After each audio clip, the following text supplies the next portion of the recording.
Kemudian belakangan gelombang politik kanan jauh yang terjadi di Eropa berhasil menjadikan isu anti-Islam sebagai barang jualan yang memiliki daya jual yang cukup baik untuk memenangkan posisi-posisi politiknya. Yang menjadi pertanyaan selanjutnya adalah, apa yang menjadi faktor daripada munculnya kasus-kasus Islamofobia seperti itu?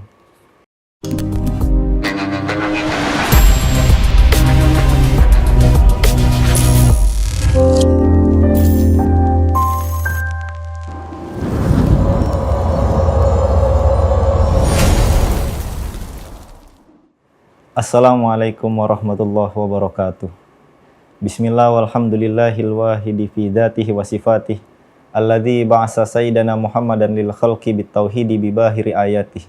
Wassalatu wassalamu ala arusir rusul wa sayyidi kulli man naka alaihi siyadah wa ala alihi wa sahbihi wa tabi'ina lahum fil husna wa ziyadah.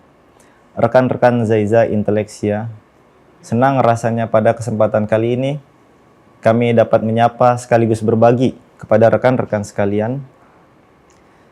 Kami berharap kajian Zaiza Inteleksia ini dapat menjadi media bagi kita semua untuk terus bersama-sama menyebarkan cahaya Islam yang penuh dengan cinta, kasih, dan sayang. Pada kesempatan kali ini, saya Muhammad Chandra, selaku pengajar pada bidang pelajaran Dirosah Islamiyah, akan membawakan tema diskusi kita, yaitu mengenai Islamofobia. Sebelumnya, saya ingin beranjak pada masa awal kedatangan Islam. Sebagaimana telah kita yakini bahwa Rasulullah Muhammad SAW diutus dengan membawa risalah Islam, yang berdasarkan keterangan di dalam Al-Quran sendiri, Allah katakan, "Wa ma arsalnaka illa rahmatan lil alamin." Bahwa pengutusan Nabi Muhammad SAW adalah dengan membawa pesan-pesan damai yang di dalam ayat tersebut disebut dengan rahmat. Namun dalam perjalanannya, pesan damai yang dibawa oleh Rasulullah tidak sepenuhnya dapat diterima oleh sebagian kalangan. Bahkan pada sebagian kalangan yang lain cenderung menganggapnya sebagai suatu tandingan yang berusaha untuk menyingkirkan kepercayaan yang telah mereka yakini dan mereka wariskan dari umat-umat terdahulu. Bagi mereka yang termasuk dalam golongan ini, kedatangan Islam merupakan sebuah ancaman besar yang pada gilirannya melahirkan tindakan-tindakan yang bersifat destruktif dan mendiskreditkan ajaran Islam itu sendiri. Pada awal kedatangannya, banyak di antara kalangan penduduk Mekah yang berusaha menolak kebenaran ajaran Islam. Sebagaimana termaktub di dalam surat Fusilat ayat 26. Allah berfirman, "Wa qala alladziina kafaru la tasma'u li hadzal Qur'an walghaw fihi la'allakum taglibun." Ibnu Katsir dalam tafsirnya menyampaikan suatu riwayat yang menceritakan bahwa pada suatu ketika Abu Jahal mendapati sekelompok pemuda Quraisy sedang mendengarkan lantunan ayat suci Al-Quran yang dibacakan di sekitaran Ka'bah. Kemudian Abu Jahal mengusir pemuda tersebut dan bahkan memerintahkan mereka agar membuat kegaduhan, baik dengan bersiul, meniup peluit, ataupun berteriak-teriak ketika Al-Quran tersebut dibacakan. Dengan tujuan agar makna dan kandungan Al-Quran tidak dapat dipahami oleh mereka yang mendengarkannya. Imam Tobari dalam tafsirnya kemudian memberikan penjelasan yang mendukung maksud dari perbuatan tersebut. La'allakum bifi'likum hadza tasudduna man yuridu ila istima'i an istima'i fala yasma'hu wa idza lam yasma'hu wa lam yafhamhu la yatba'hu. Barangkali usaha yang dilakukan oleh Abu Bakar tersebut dikarenakan kekhawatirannya yang besar apabila semakin banyak orang mendengarkan Al-Quran kemudian mengikuti ajarannya, maka eksistensi keyakinan mereka terhadap ajaran nenek moyang yang selama ini mereka imani akan semakin menghilang. Ketakutan terhadap Islam tidak hanya menimbulkan bentuk diskriminasi dan juga pelecehan terhadap Al-Quran, bahkan juga terhadap pribadi Nabi Muhammad SAW. Selain Al-Quran disebut sebagai kitab dongeng. Al-Quran disebut sebagai karangan Muhammad pribadi, bukan wahyu. Bahkan mereka juga menyebut bahwa Nabi Muhammad adalah seorang penyihir. Bahwa Nabi Muhammad adalah seorang penyair. Bahkan tak jarang mereka menyebutkan Nabi Muhammad adalah orang yang telah hilang akalnya. Dalam sejarah peradaban Barat sendiri kita menemui dan dapat kita saksikan pada sebagian kalangan Islam menjadi momok yang menakutkan. Islam menjadi momok yang mengkhawatirkan. Dan dari ketakutan dan kekhawatiran tersebut kemudian menimbulkan kebencian yang irasional terhadap hal-hal yang identik dengan Islam. Belakangan, ketakutan semacam ini disebut dengan istilah Islamofobia. Mereka yang mengalami serangan Islamofobia memandang Islam dengan stigma negatif dan mengidentikannya sebagai suatu kekuatan inferior yang berbahaya bagi nilai-nilai yang telah ada dalam kehidupan masyarakat. Dalam jurnal yang berjudul Distorsi Terhadap Islam, Jasafat menyebutkan bahwa media memiliki peranan yang cukup besar dalam membentuk stereotip semacam itu, yang kemudian memunculkan adanya distorsi informasi terhadap Islam, sehingga Islam diidentikan sebagai ajaran yang radikal, agresif, teroris, kaum militan, dan sangat fanatik. Istilah Islamofobia sendiri pertama kali muncul pada tahun 1922, diperkenalkan oleh Etienne Dinet dalam esainya yang berjudul L'Orient Fidèle Occident. Ia menyebutkan bahwa Islamofobia seringkali dimanifestasikan ke dalam bentuk perilaku-perilaku negatif, diskriminasi, kekerasan, dan lain-lain yang merujuk pada hal-hal yang bersifat destruktif. Terminologi fobia sendiri biasanya digunakan untuk menggambarkan ketakutan yang tidak mendasar, di mana subjek tidak memiliki alasan yang cukup rasional untuk menjelaskan sebab ketakutannya terhadap hal-hal tertentu. Rekan-rekan Zaiza inteleksia yang berbahagia, kita dapat melihat kemudian dari maraknya kasus-kasus Islamofobia sebagaimana berikut. Pertama, pada tahun 1992, terjadi pembantaian yang dialami oleh Muslim Bosnia yang dilakukan oleh pasukan militer Serbia. Pembantaian tersebut sejatinya lebih merujuk kepada suatu bentuk pembersihan etnis dibandingkan perang itu sendiri. Ribuan Muslim dalam pembantaian tersebut berhasil menjadi korban jiwa akibat kekejaman pasukan militer Serbia. Pada tahun 2019 sampai dengan tahun 2023, Rasmus Paludan, seorang politikus sekaligus pengacara berkewarganegaraan Swedia, melakukan aksi pembakaran Al-Quran. Aksi tersebut kerap dilakukannya di tempat-tempat umum sebagai suatu bentuk realisasi gagasan politiknya, di mana ia beranggapan bahwa Muslim adalah musuh yang harus dibasmi.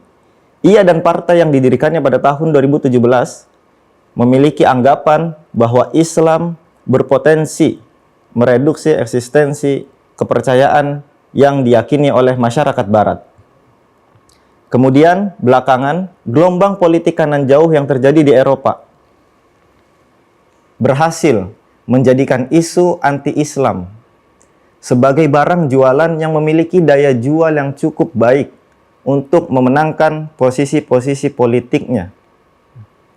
Yang menjadi pertanyaan selanjutnya adalah, apa yang menjadi faktor daripada munculnya kasus-kasus Islamofobia seperti itu? Adian Hussein menyebutkan dalam bukunya Wajah Peradaban Barat bahwa munculnya semangat kolektif di antara mereka untuk menjadikan Muslim sebagai musuh paling utama paling tidak didasari oleh beberapa faktor. Di antaranya yaitu faktor trauma historis. Pada tahun 711, berdasarkan catatan Adian Hussein, pasukan Islam berhasil memasuki wilayah Eropa dan mengambil alih kekuasaan yang pada saat itu berada di bawah kekuasaan Romawi Barat. Kemudian pada tahun 1453, pasukan Islam yang dipimpin oleh Muhammad Sultan Al-Fatih berhasil menaklukkan Konstantinopel yang merupakan kekuatan terakhir Romawi Timur. Pasukan Turki Utsmani juga berhasil mengepung kota Wina selama 2 kali, pada tahun 1529 dan 1683. Namun barangkali yang paling besar dan terasa pengaruhnya adalah kekalahan Barat dalam Perang Salib. Bagi Barat, Perang Salib menyimpan memori kolektif 2 sisi. Sisi pertama menunjukkan bahwa Barat berhasil mengumpulkan kekuatan mereka yang besar dan kemudian menguasai dan menduduki wilayah Yerusalem selama 88 tahun. Namun demikian, pada sisi yang kedua, mereka harus menerima fakta bahwa di balik kemenangan mereka harus menerima kekalahan oleh pasukan Islam yang dipimpin oleh Sultan Salahuddin Al-Ayyubi.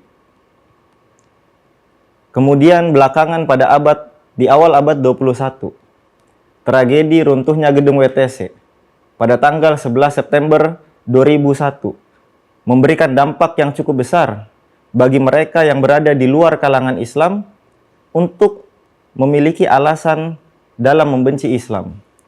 Sementara di Indonesia sendiri, kasus bom Bali yang terjadi pada tahun 2002 merupakan kasus teroris nomor wahid di negara ini yang menjadikan isu Islamofobia semakin besar terasa hingga sampai saat ini.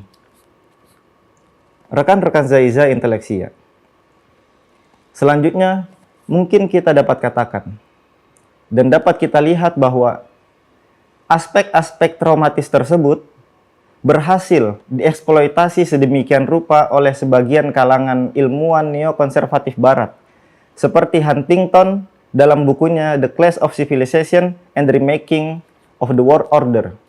Begitu juga oleh Bernard Lewis dalam bukunya The Crisis of Islam, dalam menyebarkan ide-ide Islamofobia dan memberikan label-label seperti militan, fundamentalis, dan agresif. Namun sayangnya, istilah-istilah tersebut tidak didefinisikan dengan baik, sehingga menimbulkan penafsiran sepihak dan tidak objektif. Adian Hussein mencatat dan memberikan contoh di dalam buku The Crisis of Islam. Bernard Lewis menyebutkan bahwa yang dimaksud dengan fundamentalis adalah anti-Barat. Maka dari situ kita dapat pahami bahwa isu mengenai anti-Islam sangat dapat disalahgunakan dan disalahartikan hingga kemudian menjadi alat bagi mereka yang ingin mengambil kepentingan demi mewujudkan tujuan-tujuan sektoral semata. Sehingga kekeliruan dalam membaca teks-teks Al-Quran dan hadis, maupun juga dalam melihat konteks sejarah, kemudian memiliki perannya tersendiri dalam meningkatkan kebencian terhadap Islam. Sebab Islam dipandang sebagai agama yang menghalalkan kekerasan guna mencapai tujuannya. Maka kekeliruan dan kesalahan tersebut, baik dalam membaca teks-teks Al-Quran ataupun dalam memahami konteks sejarah, disebabkan oleh pembacaan yang tidak utuh terhadap teks dan konteks sejarah tersebut yang berkaitan dengan peperangan. Disinilah pesantren mengambil peranannya sebagai lembaga pendidikan Islam, terutama di Indonesia, di mana berdasarkan data yang dirilis oleh World Population Review, Indonesia merupakan negara muslim terbesar kedua setelah Pakistan, dengan jumlah pemeluk agama Islam sekitar 236 juta jiwa. Maka barangkali isu Islamofobia akan sangat jarang ditemui di Indonesia. Meskipun begitu, kita tetap harus membuka mata untuk siap menghadapi masuknya gelombang pemikiran yang berpotensi mereduksi nilai-nilai ketuhanan dalam bingkai persatuan bangsa yang berkeadilan. Pesantren sebagai salah satu lembaga pendidikan Islam yang concern dalam penguatan nilai-nilai keagamaan memiliki andil yang cukup besar untuk menjadi garda terdepan dalam menjaga persatuan bangsa dan mereduksi sekaligus menangkal bahaya-bahaya yang mungkin muncul dari isu Islamofobia ini, seperti yang dialami oleh Barat. Maka pesantren dapat mengambil beberapa peranan aktif dalam kegiatan-kegiatannya. Di antaranya yaitu dengan memberikan pendidikan dan pengajaran yang berbasis pada nilai-nilai keislaman yang terbuka, nilai-nilai keislaman yang moderat. Selanjutnya, pesantren juga dapat terlibat aktif dalam berbagai kegiatan yang melibatkan keikutsertaan masyarakat secara luas, baik dalam tingkat lokal maupun dalam tingkat global. Kegiatan sosial kemanusiaan semacam ini dapat dijadikan pesantren sebagai media dakwah atas Islam, bahwa Islam mengedepankan nilai-nilai kebijakan, toleransi, serta cinta dan kasih. Selain itu, pesantren juga dapat mengadakan dialog-dialog keagamaan maupun kerjasama lintas agama. Dengan demikian, kerjasama lintas agama yang diadakan oleh pesantren maupun dialog-dialog keagamaan tersebut dapat ditujukan sebagai suatu upaya untuk mewujudkan citra Islam yang inklusif dan terbuka dalam menyikapi setiap perbedaan. Dan yang paling penting adalah bahwa pesantren memiliki peranan utama dalam menjaga tradisi dan nilai-nilai Islam, dengan tetap merawat dan melestarikan tradisi-tradisi positif, serta merespon semangat modernisasi dengan nilai-nilai keislaman. Diharapkan pesantren dapat membentuk suatu komunitas muslim yang dapat bijak dalam menyikapi setiap problematika yang muncul di dalam kehidupan masyarakat. Pondok Pesantren Darul Qalam 3 sebagai salah satu lembaga pendidikan Islam, dalam kiprahnya telah secara aktif mengambil peran-peran tersebut di dalam dunia pendidikan. Semangatnya untuk mencetak generasi muslim yang berwawasan global diwujudkan dalam tagline Go Global and Be Global Player, guna meraih visi untuk mewujudkan generasi muslim yang ahlul izzah, yaitu mereka yang memiliki kualitas pribadi sebagai ahlul ziyadah, ahlul riyadah, dan ahlul qiyadah. Barangkali pertanyaan yang tersisa di dalam benak kita adalah, sampai kapan Islamofobia ini akan tetap ada? Jawaban mengenai itu barangkali dapat kita rujuk ke dalam surat Al-Baqarah ayat 120. Allah berfirman, "Walang tarda ankal yahudu walan nasara hatta tattabi'a millatahum.